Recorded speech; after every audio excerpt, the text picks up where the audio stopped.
Welcome everyone. So I'm Marie Hurst, Networks of Expertise KRE and Education Consultant, and I'm going to talk to you first of all about the financial capability progressions and just give you a brief overview and a look at a couple of resources.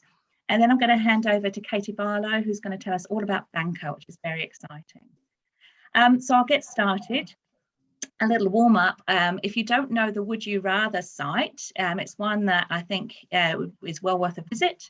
It comes up with little questions like this one, and if you want to put into the chat perhaps what you would you rather have $20 off or 20% off your entire purchase?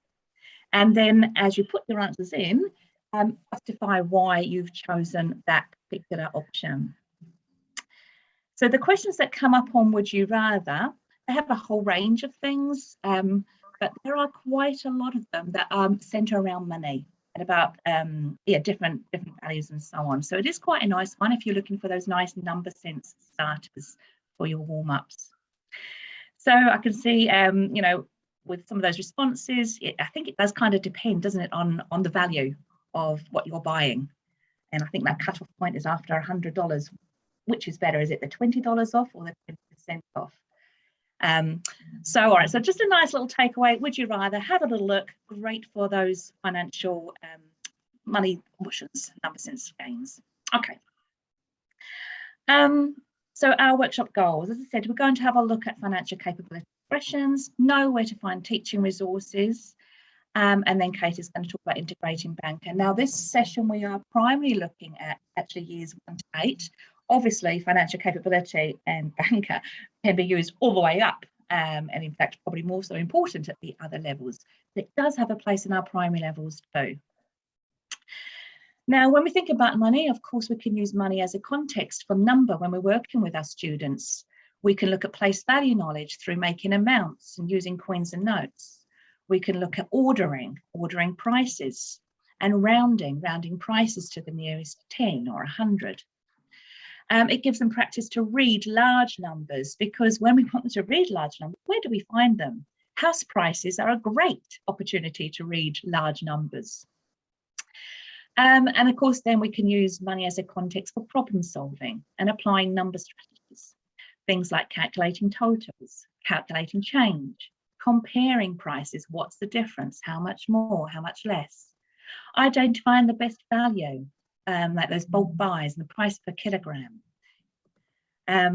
What about if we're thinking about saving, and if you had $2 pocket money a week, how long is it going to take you to save up until you can purchase that green t-shirt or whatever it might be?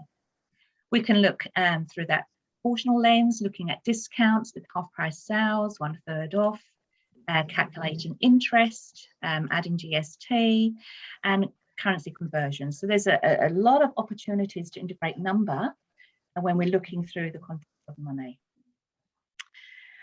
When you're doing that, have a consideration about what number knowledge range that your students are working with, because that will decide on what type of money and notes you might be looking at. So for example, if your students are our young ones in our early first years of school, their number knowledge range may only be working up to 10 or 20. So in which case, use whole dollars. Okay, so your $1, $2, $5. But as we progress and we're thinking about from year 2 upwards, adding tens and so on, then we can bring in the cents, 10 cents, 20 cents, 50 cents, good opportunity to add and subtract things. And then of course, when you get further upwards, you can look at both dollars and cents. But being financially capable is much more than just being able to use money. When I read this statistics, my heart sort of leapt into my mouth when I thought about my own daughter, who was around 8 at the time. By 8 years old, students have their spending and saving habits in place. That's quite scary. And I think when we look back, how might your childhood experiences of spending and saving differ quite a lot to the children of today? I mean, for us, well, for myself personally, it was physical hands-on money. You kind of could see how much you had in your pocket money jar, but now it's all invisible. It's all this plastic card. They don't see it, and it's so much easier for the children to get into debt so much earlier on in their life. So what does a financially capable student demonstrate? What is it we're trying to actually achieve? There's two things really. We want them to be able to have the skills and the knowledge, and also the disposition, the want to, and that will enable the person to make well-informed financial decisions about their future lives. And it's a really important part of the curriculum. I think Bill Murray, yeah, that's a very practical way we can get children to learn about taxes, eat some of their ice cream. But let's have a look at what's available. So when we talk about financial capability, money is just one of the themes. And under managing money and income, we also have themes of spending, income and taxation, saving and investing, credit and debt, and budgeting and financial considerations. And then under setting goals, we want them to think about setting goals and planning ahead. And then there's that third aspect about managing risk, identifying and managing risk, and knowing about rights and responsibilities as consumers. Now, for each of those themes, there are progressions that go from level 1 of the curriculum up to level 8, and they can be found on the New Zealand curriculum online, TKI. We're going to have a quick look at that at the end. On the screen here, I've just got a bit of a blow up of what levels 1 to 4 look like for those first 6 or 7 themes there. So while I thought we'd have a quick look at a couple of them in depth. Here's the progressions for money. This is what it looks like, because money actually isn't in our New Zealand curriculum, the maths objectives anymore. It's not there. It used to be quite visibly, but it's taken out. It is sitting outside in the financial capability progressions, but this is what it looks like. Children being able to recognise coins and notes, use coins and notes, give transactions and change. And then later on at level 4, looking at different currencies and the currency value. Now I know when New World were doing their little shop, what a treat to save those little things that we could use in our classroom. And we can use them for sort of hands-on maths and number activities. But please be aware that whenever you do use real objects, please assign realistic prices, because we do want them to have an understanding actually of the cost of things. But then when we've got that, we can ask those types of questions. You know, I bought this and this and this, so how much did I spend? Or more interestingly, when we reverse that and turn it into an open-ended question, we could ask those questions like, I spent $20, what might I have bought? Using money and calculating change. Now, there's a lovely free site on Maths is Fun that the children can have practice. And if we click the New Zealand part here on the map, they can have practice of making totals by dragging and dropping in. And this is totally free. They don't have to log in. It's just there ready for them to use. It goes from easy or medium totals or hard. If you don't want to use all the coins and you want it to be quite specific, then you want to just click handful. So in which case here we'd have to just use these coins only to make up $15.40. Okay. And it also has an option to practice giving change. So if the customer gives 100, items cost $69.80, what would your change be? So it's nice and free, quite a nice opportunity for them to practice. Let's have a little look at budgeting and financial management. So here we were talking about, first of all, needs and wants. And that's a really important aspect for the children to start to understand. Do you actually really need it, or do you just want it? And then we get into creating simple budget activities. So let's have a little think. How tired are you this morning? Do you need your coffee? Would you just want a coffee? And I think that was a real big one for us in lockdown, wasn't it? We were able to actually go out and get that proper takeaway coffee. What about toilet rolls? We need them? Yes, we do. Did we actually need to want to buy packets and packets of them at the beginning? Needs and wants. So opportunities here to provide those kind of projects for children. Really good for the end of the year. So within a given budget, the children have to plan and create certain things. So for example, maybe we're going to give them some options. They've got to create a garden, and then they could make the miniature version of it plan a holiday or a big week out, and they're going to go off and do some research and they've got a particular budget. Maybe they're going to plan a party or a special meal. Maybe they're going to plan their dream bedroom or house makeover. A weekly shop, plan a playground, a school trip or camp involving all the costs, or perhaps going outside the realm of reality and into a fantasy theme park. So providing prices and things and a budget gives them a really nice little project to work on. There's also the theme of enterprise. That's slightly different.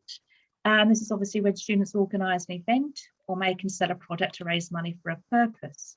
For example, if you had school galas, real good opportunity for the children to be involved in the planning behind that. These are lots of different other options that you could be using if you're wanting to explore enterprise with students. And typically, what that might look like in the classroom is that you'd start off with some sort of statistical activity to get some preferences for what type of enterprise you might want to do. Or if you've chosen one like popcorn shop, maybe you're going to do a statistical activity around what would be the best type of flavours to sell. Then the second part is all about planning. First of all, what success would look like, planning key jobs that will need to be done, and also planning things that could go wrong and how you could minimise the risk. Thirdly, then you'll be looking at the financial planning. How much things cost the resources or hire of particular things. And then thinking about how much to charge for the event or the product. Then you've got the promotion aspect or the advertising or designing packaging. Then you actually go and do the thing, you actually sell the product or you run the event, followed by an evaluation. So enterprise is a great project for the children to be involved in. On NZ Maths, if you just search money into the Finder, it will come up with units of work. These are some examples of the types of units of work on money. Or there's figure it out activities. And then there's a whole range of specific figure it out financial capability books. If you haven't seen those, go onto the carousel on NZ Maths, where you can access those books, access the PDFs. They're specifically for looking at financial capability through those 4 different themes there. Well worth a lot. Of course, money is great as motivation in the classroom. So you could also set up your classroom reward systems where the children are being involved in having not real money, but classroom money, which they can then choose to either spend along the way or save for higher ticket items. And I'm sure Katie will maybe mention something about that a bit later with Banqer. So before I pass on to Kate, I'm just going to have a quick look at the resources on, let's have a look here.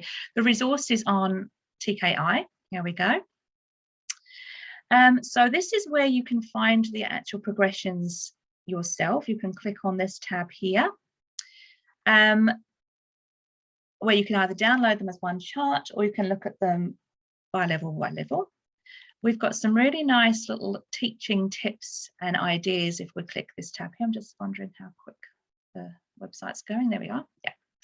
Okay, so here are some nice little teaching ideas and tips of things that you could do within your own classroom. Needs and wants, having a money exhibition, lots of really nice little videos as well of real practical things that the children have been doing. And then on this last little tab, we've got resources, where there is a wealth of resources that you could use to implement financial capability in your classroom. So if I just maybe have a quick look at here, teaching resources, we can see lots of different areas where you can have a look at. Again, there's a link to the New Zealand Maths curriculum website. Young Enterprise Trust do have a superb range of resources, including board games, units of work, storybooks, picture storybooks that you can be using in your classroom. So well worth having a look at Young Enterprise Trust. Here's our figure it out range. And if we carry on down, we've got Banqer, which is what we're going to have a look at now. So I'm just going to stop sharing my screen and hand over to Katie Barlow from Banqer, who's going to tell us all about how you can use this in your classroom. Awesome. Hey, thank you so much, Marie. It's lovely to meet everybody today, and it's a privilege to speak to you all. As Marie said, my name's Katie. I'm the Primary Activation Manager for Banqer. I think I have the best job in the world because I get to meet a whole lot of teachers all over New Zealand and Australia who want to make a difference for their young people and making them financially capable. So what we're going to have a little bit of a look at today is the Banqer financial education platform. Just to let you know, as a little disclaimer, there are two platforms we currently service, the Banqer Primary platform and the Banqer High platform. I predominantly look after the primary platform, so we're going to have a little bit of a look at that today. And one of the great things about the primary platform is that it is free for New Zealand primary schools to use. So please make use of the resource. We'd love to have you on board. So I'm just going to start by sharing my screen. I was wondering if I could be changed to the host seat, just because I've got a little message that says host disabled participant screen sharing, or is that you, Marie?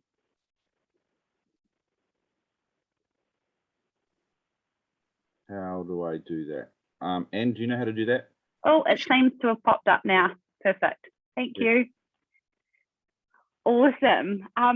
So with Banqer, the first thing to sort of mention is how we sort of differ from other financial education resources is that our platform essentially turns classes into virtual economies. So students don't only learn about the specific financial concepts, they actually get to put them in play in a simulative experience. So firstly, when you sign up, you're going to go through a little bit of a registration process, pop in your name, your email address, and your student's names, and you will be popped through to the teacher dashboard, which is what you can see on your screen at the moment. The great thing about Banqer is that students don't have to have email addresses. The minute that you pop their first name and last name, or first name and last initial, it automatically generates a username and password for them to log on. So on the teacher dashboard, there's a few things going on. And the great thing is that the dashboard will change based on what you have enabled and what you are sort of teaching. But if I scroll down here to the class financial literacy results, this is something that was added to our platform probably 3 or 4 months ago now, where every time a module or financial teaching concept is enabled, students get a pre-test quiz. So that pre-test quiz is based on the specific level of the student, and you put your student tier level in there when you first get on. Once the students have completed the pre-test, they have a minimum of 2 weeks stand down, and then they get to complete the post-test. So you can see in those 2 weeks how much your students have progressed on that specific financial concept. It is only natural that students won't get all the questions correct in the pre-test because they haven't done any of the teaching yet. So we do give students the opportunity to have another try at the specific question in what we call a question bank, but I will show you that a little bit later on. So if we go down to the Manage Students tab, here is your class. Each student has 2 bank accounts, just like you and I, an everyday account and a savings bank account, and they can transfer their money between those two. And going back to the point Marie spoke about how a lot of financial habits are set for a student by the age of 8, the other sort of, I guess, barrier that our young people are seeing today is that they don't have those physical dollars in front of them a lot of the time anymore. Digital money is just what the future is. So it's great for them to see on Banqer that this is actual, in the real world, this would be real money. It is digital, even though it just is on a computer screen, it is real. The Payments and Transfers tab, which is the next tab, is most commonly used by our Banqer teachers as an incentive system. So you can actually pay students for doing really good work around the classroom.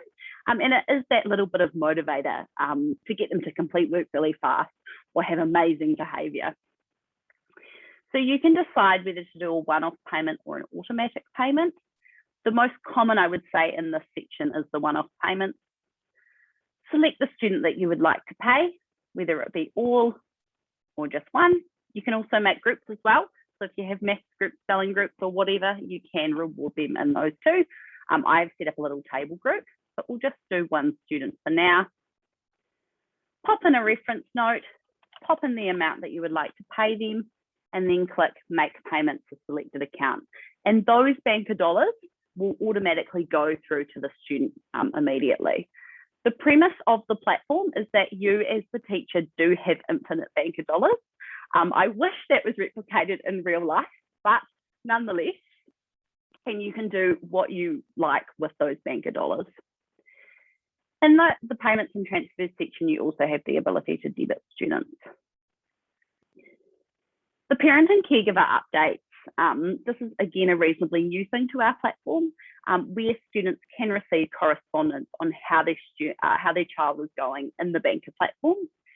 The maximum time they will receive emails is once every 4 days if you're using the platform really frequently. But if you sort of peter off for a few weeks, or you're not as active as you normally are, or students aren't as active, they won't receive emails as frequently. So you can print the invite letters off, or you can bulk add the parents. I'll just show really quickly how to do that. Click add, click next, and then drag the email or student to the parent email address, and then send the invitations off. Cool. So the modules. Before we crack into the modules, I just thought I'd reach out to everybody out there. Do we have any questions from anybody? Awesome. I will keep cracking on. So the modules, there are 6 different topics that modules fall under, and there are 13 different modules. So you can enable the modules as you see fit within your classroom. We have some Banqer teachers who just enable 3 modules for the year. We have some Banqer teachers who just use it for a 4-week stint and enable 1 module. We have awesome Banqer teachers who do the whole thing, and the students get the full learning experience out of the platform. If you're using Banqer as a full year program, we sort of recommend enabling a new module every sort of 2, 3 to 4 weeks. But if you are wanting to use it at a short stint, I would recommend enabling a new module every week. Each of the modules have 5 things, so we'll just look at the basic income module first. A little video to show you as the teacher actually how to set up the module, an overview, some key learning, and some offline resources. So I like to think of Banqer as an online platform as much as it is an offline platform. And what I mean by offline platform is we have full resources that you can use with your students. So we have lesson plans, we have Banqer Bites, which are short activities, we have student-facing worksheets. Over lockdown, we created a whole series of remote learning activities, which might be quite beneficial over the next few weeks as you start going back into the classroom. And we also have printables. So please feel free to go into that resource hub. The great thing about the resource hub and the lesson plans is that they do connect directly to the New Zealand curriculum. And I will show you really quickly later one of the lesson plans and how you can make that connection. So the basic income module is all about paying your students a basic income for coming to class or doing their work and doing what they're meant to be doing each week. So to enable each of our modules, you just press the green button there and it makes it live. So with this module, decide how much you'd like to pay your students per week. With Banqer, each of the amounts are preset in there, but you can alter them if you like. I would say the average is 300 or 400. Decide on the day that you'd like to pay or the income to be paid into the student's account and click save. And then every Tuesday, $400 will go into your student's account. The way that we sort of recommend introducing this module is that, firstly, talking to students about, what is the average income in New Zealand? I have to say our young people don't have a huge concept of how much we earn and what is, I guess, normal. So it's really good to have a little bit of a discussion with them around that. And then talking to them, minimum wage. And if they're going to be in class for 6 hours a day for 5 days a week, how much do they think would be appropriate to be paid of basic income? Standing on from that is expenses. Although we would love all of our income to go into beautiful luxury items, paying expenses is part of life. And it's a really good lesson for our students to learn as well. So this is where students pay expenses around the classroom or in their learning environment. So there are draft expenses. You can edit these expenses. You might think actually $10 Wi-Fi is enough each week. Decide on the day that you want the expenses to go out of the student account, click update, and then click active.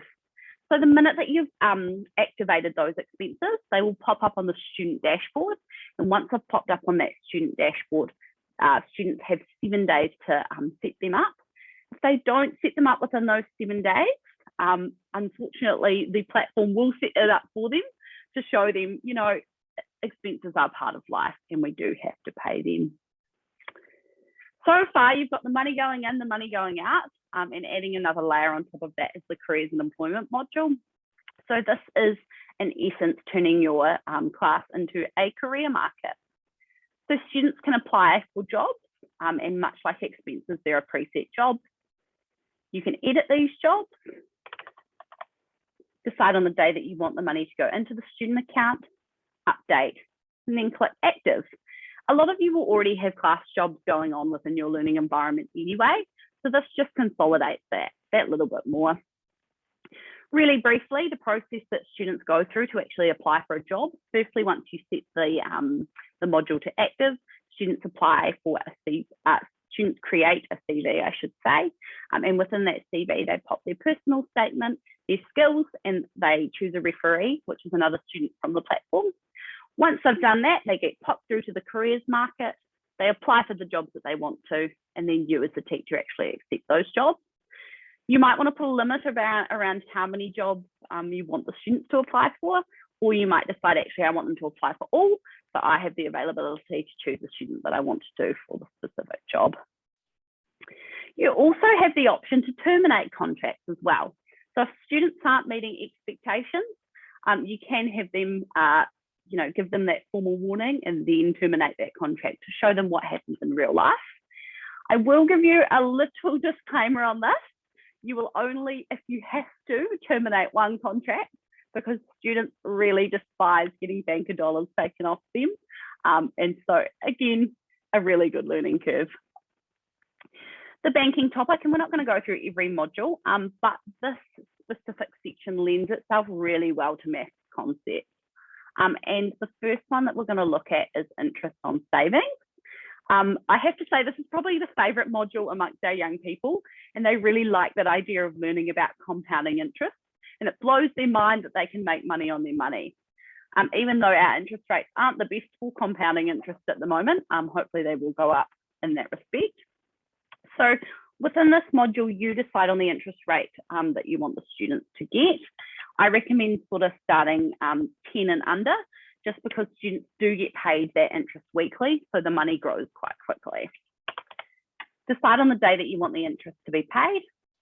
I like Thursday or Friday as a little treat at the end of the week. Click save, and that interest will automatically be paid to the students every Thursday. I had a story from a Banqer teacher probably a few months ago now, who what she gets her students to do is on the Wednesday, she gets them to log into Banqer and have a look how much money they have in their savings. She then gets them to work out the interest rate, or how much interest they're going to be earning and how much their total would be on that Thursday once the interest is being paid. And she said to me, it's really good learning for the students, not only to do those calculations, but also to actually keep track of their bank accounts and to make sure that they can see what's going in and out. To span on from that is term deposits. This is a really interesting learning curve for our students, because you will have those eager beavers in the class who think, oh, I want to earn as much compounding interest as I can, pop all their money away into term deposits. And then we have had some, unfortunately, have none left in there every day, and then they go into debt on the platform. So you can go into debt on the platform, and this is a really good tool to teach students, you can have good interest, but you can also have that bad interest as well, and what that means. So this module is reasonably straightforward. It is what it says. Students can pop their money away. You just literally flick the terms to active and then enable the module. This is also a really good time, especially when looking at term deposits, to teach students between, what money goes in your everyday account and what money goes in your savings, and connect back to what Marie mentioned before about, needs versus wants. Usually that everyday account is used for those needs, and those wants often are used for saving. Cool, I am wary we've only got a few more minutes to go, but I will keep cracking on. So Kiwisaver, I have to say retirement's a little bit of a foreign concept for our young people, but nonetheless really important for them to understand how to actually secure and invest for their future. So the minute that you enable this module, students get to choose between a low, medium and high risk fund that they want to invest in. And they also get to choose how much they actually want to contribute to their Kiwisaver each week, whether it be 3%, 4% or 8%. The way that we sort of see most Banqer teachers using this module is that towards the end of the year or towards the end of your time with Banqer, you can actually unlock the Kiwisaver account. So students can start paying expenses or purchasing out of them to replicate what actually happens when they retire. And very soon we're going to send out a newsletter outlining how to actually throw a retirement party for your class. And this works really well, especially if you have a year 8 class or a year 6 class who's off to intermediate the next year or off to high school. They're actually retiring from their class as well, which is pretty cool. So in the past, we have had teachers do, I guess, board game or Scrabble afternoons. We've had the Retiree Olympics. And my favourite, I have to say, is the retirement musty days. We've had some pretty amazing dress-ups and photos of dress-ups in the past. Tax, not the most exciting for our young people, but nonetheless very important. So every piece of income that students earn on Banqer, they are taxed on when this module is enabled. So there's a low, medium and high tax bracket that students can be taxed at. But just one little thing that I will tell you is that any money coming through the payments and transfers tab up here doesn't get taxed. So that's the only thing that doesn't get taxed. As you can imagine, the way that we sort of recommend introducing this module is actually talking to students about, where tax money actually goes. And often our young people don't really understand that tax money actually goes towards their education and things like the roads that we drive on, and also our healthcare. So the last two modules, property and transport. Property is all about buying investment properties. Students have to go through a really basic form of applying for a mortgage. The great thing about real estate is that if students want to sell the properties, they do, it does account for inflation, and so they do make return on them. Transport probably comes as the second favourite to interest on savings for our Banqer students. So within this module, students get to buy cars, bikes and scooters. So they can buy an economy range, a mid-range or a luxury car. And if they decide to buy a mid-range or a luxury car, they can actually become an Uber driver. So they can start earning income for private driving. So you decide on the amount that you want the student to earn per ride. Sorry, the maximum, I should say. The max rides per day, and then our system will automatically randomize that every day for the student. I guess a heads up on this, students do have to actually log in to the platform to actually claim the money for it to turn up in their account, which is a little bit of an incentive for them to get onto the platform more regularly. Even though we don't seem to have any problems with sort of motivation, students do love their Banqer time. If students decide to buy a scooter or a bike, they will pay a portion of a weekly public transport service fee. And if they don't have any transport at all, they will pay the full public transport service fee. So just something to bear in mind for them to budget. The last module, the insurance module, is probably the most talked about amongst our Banqer teachers. So this is teaching students why it's so important to secure our assets. And in real estate, you can actually create a disaster for your class. And in vehicles, you can create an incident to show them why it's so important that we secure our assets. You decide whether it's a single party, multiple theft, how much impact the incident will have, and how many students it will affect. And it does completely randomize it within the system. You can create an I'm feeling unlucky. So this is a completely random incident, which I sort of recommend doing it at the end of a day because students do get really excited about it for some really weird reason. And we also have the automatic incidents as well. So if you don't want to have to go in and manually create them, you literally just pop them on and they will happen each week or each day, depending on when they fall. Cool, so that is the modules.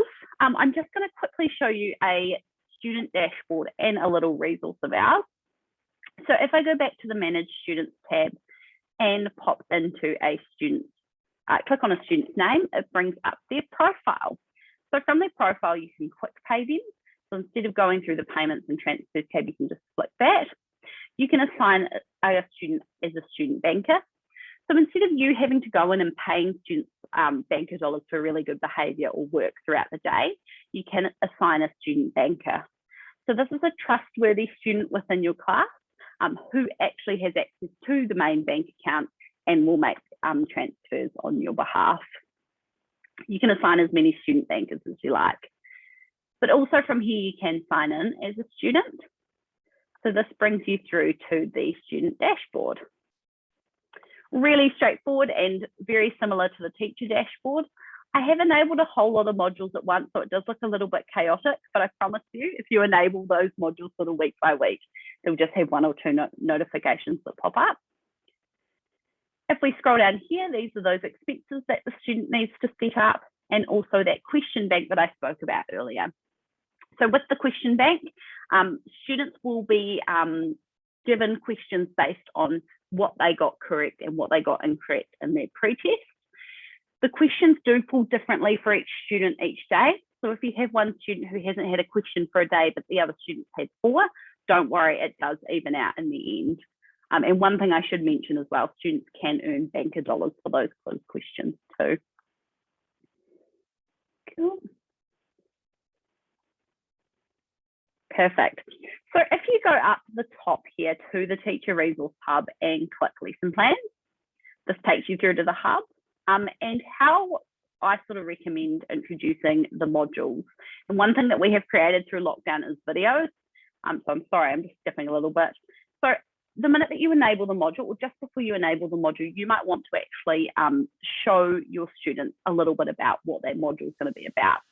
So we created these videos that you can either pop up on your screen, your TV screen in your class, or you can give it to students remotely. So it's pretty much, you won't be able to hear this, pretty much just me talking about how what basic income is. So flicking back to the Teacher Resource Hub, I'm just going to show you one of our lessons, and then I will wrap up for now. So each of our lessons show what level the specific lesson is, what the learning intentions are, and what the teaching and learning sequence is. So this one specifically, using Master Sheet 1 as a prompt, ask students what the word income means and how they would earn income. Click up here, down here, and here's the worksheet. If you go right to the bottom of our lesson plans, like Marie mentioned about those financial capability progressions, you can see what level and what financial capability progression that specific lesson plan hits, and also how it connects to the New Zealand curriculum. Now, when you sign up to Banqer, unfortunately, these specific videos haven't quite reached our resource hub yet. So if you would like to, firstly, you can either sign up to Banqer and get these straight away, or if you'd like to put your email address in the chat, what I can do is I can email you straight after this with the video resources, the revamped lesson plans that we've just got in motion, and also our remote learning resources. So if you do want to put your email in the chat, please feel free to do that. Cool. But that is pretty much it from me. I will pass back to, am I passing back to you, Marie? Or am I passing to Steve? Thank you, Katie. No, Steve. No problem. Cool. I should actually ask before I pass back to Steve, are there any questions? I know there was a question that came up earlier, Katie, around, was there an app? Mm-hmm. That's a good question. We don't have a native app as such, but what we have done on the platform is we have made sure it's friendly for devices. So essentially, it is exactly the same platform. It will just be able to be used on your phone in a different way through your Internet Explorer. Yeah. So it does convert really well to phone, and it also converts really well to iPad, because I know some schools are iPad schools. You already answered a question, Katie. Are negative bank accounts possible? And I think it's quite clear they are, which is great. Absolutely, they are possible. Cool. And the last thing I should mention is that our platform is, I guess, the primary platform is most comfortably used by year 4 to 8 classes. But as you can see, there are some concepts, especially basic income, that younger students definitely will be able to grasp. And we have some schools that just use the payments and transfers tab as an incentive system. So students just log on, see how much money they've got within their Banqer account, and then log off. So yeah, you use it as much or as little as you like. Cool. And I will pass back to Steve. Thank you so much. Thank you, Katie. I'm just actually scrolling through the chat. It's sort of been inundated with email addresses, and in amongst them there is the odd question. I'm just seeing if there's any more. What year level would you start Banqer? I think you just sort of indicated in that last sort of statement there. Absolutely. Year 3, 4 can be used. Year 3 can be definitely used, 4 probably comfortable, and then 5 and above. Okay, and there's one here from Daniel who's saying, and I think he's put it more out to everyone rather than directly to you. Do you see the maths department as the best place to deliver financial literacy? Well, I'm assuming within maths, maybe, or I'm not sure. At primary school, obviously it's a little different to secondary. But where do you sort of see it placed within the framework of how primary teachers teach? Cool. So in a primary setting, I guess the great thing about the modules is they do connect to so many different subjects. So how we see it used most commonly would be alongside the maths curriculum.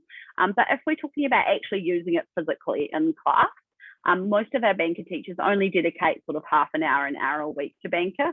And the great thing about it is that you can specifically use it, I guess, for 3 weeks and at a big push. That's completely fine. Or you might decide that you want to use it every week for half an hour.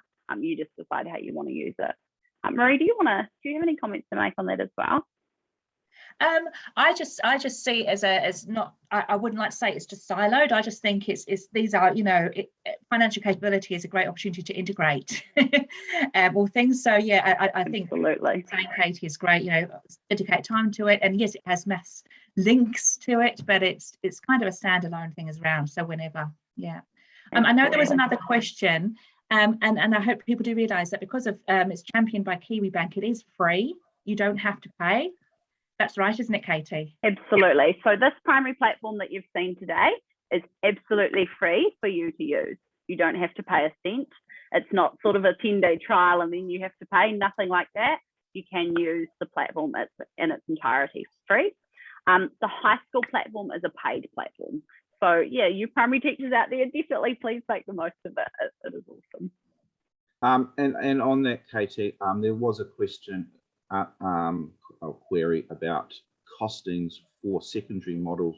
What does the secondary model sort of introduce following up from this? I guess that's a relative question as well. Yeah, definitely. The secondary platform is quite a fundamentally different platform just because it is used usually in one specific subject class or whānau class or however, and it is usually used for an hour a week or 2 hours a week depending on the teacher. There are some concepts that are the same, like the basic income, buying property, but we start to introduce things like the stock market. Students can actually flat in their properties. We have modules specifically on budgeting. We also have a GEM system instead of specifically paying students money for doing things around the class. In terms of pricing, we're really happy to work with schools around that, and we totally understand that with budgeting and everything going on, paying the full price, which is $20 per student per year, is not always reachable. So I would 100% recommend just reaching out to me and I can pass you on to the Banqer team. If you have a demo with them, that does not mean by any chance that you're locked in or anything, but I would recommend having a little bit of a look at it and then making a decision to see whether it's right in your class. We have seen it used in a whole lot of different subjects. We have students at secondary who use it in economics, as I said before, whānau classes or form times. We've seen it being used in maths. So yeah, whatever you see fit. Okay, and one last question that's just popped in is, can schools have multiple teachers, this one was specific as in 3, working from the same Banqer account? Great question, and I should have covered that. I'm so sorry. Absolutely. So if you scroll down into the class settings and then go shared classroom up the top, you can enter as many teacher email addresses as you like to be connected to that specific class. We've also seen success, especially if you're using it as an incentive system. We've had office staff or admin staff, which has been connected, and also deputy principals and principals. So it can be really holistic. Yeah.